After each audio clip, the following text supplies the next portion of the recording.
देखो if P E denote the probability of an event E, then E is called certain event. Certain event को ना हम sure event भी कह सकते हैं। तो ई is called the sure event या सर्टेन इवेंट इफ, देखो श्योर इवेंट कब होता है, जब पक्का होगा ही होगा। अगर होगा ही होगा तो उसकी प्रोबेबिलिटी कितनी होगी, 1। और अगर इसमें इम्पॉसिबल इवेंट पूछा जाता है तो इम्पॉसिबल इवेंट वो होता है जिसकी प्रोबेबिलिटी क्या होती है, 0। तो इस क्वेश्चन का आंसर हो गया हमारा बी पार्ट। नेक्स्ट क्वेश्चन पे देखते हैं, which one of the following is correct. Conceptual question है सारे।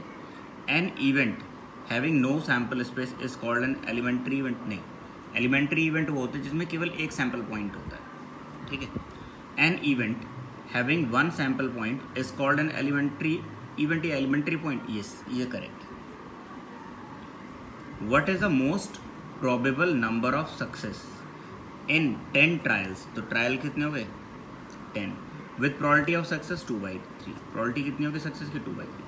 तो जब हमसे पूछते हैं ना मोस्ट प्रोबेबल, ध्यान रखना मोस्ट प्रोबेबल के लिए हम क्या करते हैं, ये बहुत इंपॉर्टेंट चीज़ है, एनडीए पॉइंट से बहुत पूछा जाता है। जब मोस्ट प्रोबेबल निकालना हो ना हमें, तो हम n इंटू पी लिख लेते हैं। n कितना, 10 इंटू 2/3, तो कितना आ गया 20/3।